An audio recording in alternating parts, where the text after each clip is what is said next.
Thank you very much. It is such a pleasure to be with you, Madam Rajavi. I wish that we could be together as we were in 2018. I remember those days outside Paris in the suburbs when you literally had 100,000 people coming to support your efforts to overturn the regime in Iran. And we were excited, we were joyous, we were there willing to confront the regime on various issues. And little did any of us know at the time that while we were there in Villepinte, that the regime's tentacles had reached out and was plotting to have a mass terrorist attack on that event. It has been 3 years since that event. And during that interim, the people who were involved in planning that attack have been arrested and have been brought to trial. And I was very proud to be one of the persons who filed suit against those perpetrators of that attempted terrorism. And they have now been sentenced with the organizer, the diplomat, an actual diplomat of Iran, sentenced to 20 years, and others getting sentences from 15 to 18 years.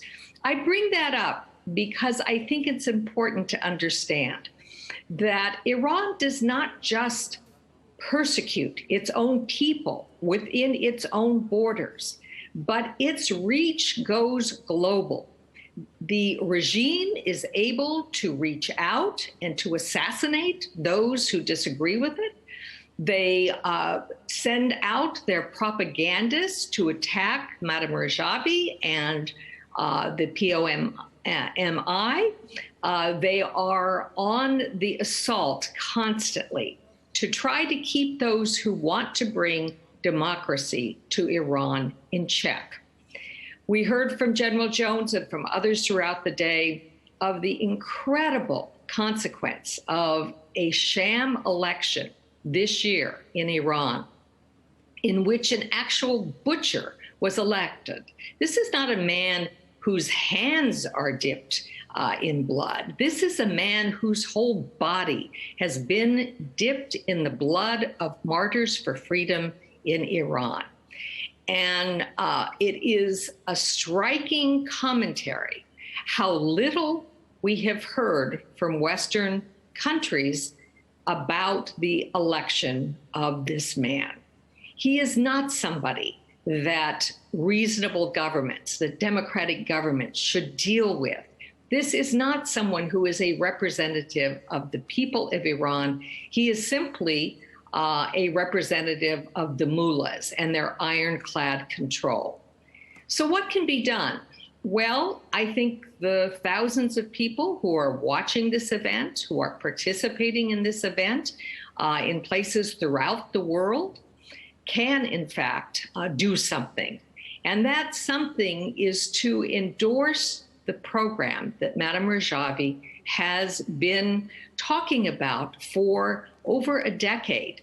And that is the 10-point plan that would bring the kind of stable democracy to Iran that all of us support. A democracy that gives equal rights to men and women, that does not impose a state religion, but allows people to express their faith as they choose, that allows a judiciary to act independently, and in which there are free and fair elections. And finally, I would say that particularly given the question about a nuclear Iran that is on the table now, with the United States having withdrawn from the agreement with Iran on nuclear weapons, Iran is now in pursuit, and they are making no bones about it. They are being very outspoken in their desire to be able to create the ability to create nuclear weapons. This is an affront, not just, again, to the people of Iran, but to the entire world. So I would say the time is now. The time is now for those who support freedom and democracy in Iran to rise up, to make their voices heard, and for those of us in the West who already enjoy those freedoms, to stand with those who are, in fact, the beacons of freedom for the people of Iran. For Iran. Thank you so much, Madam Rajavi, for once again pulling us all together. And I am hopeful that the next time it is not simply on camera, but that we are able to see each other face to face and to support your valiant efforts. Thank you so much.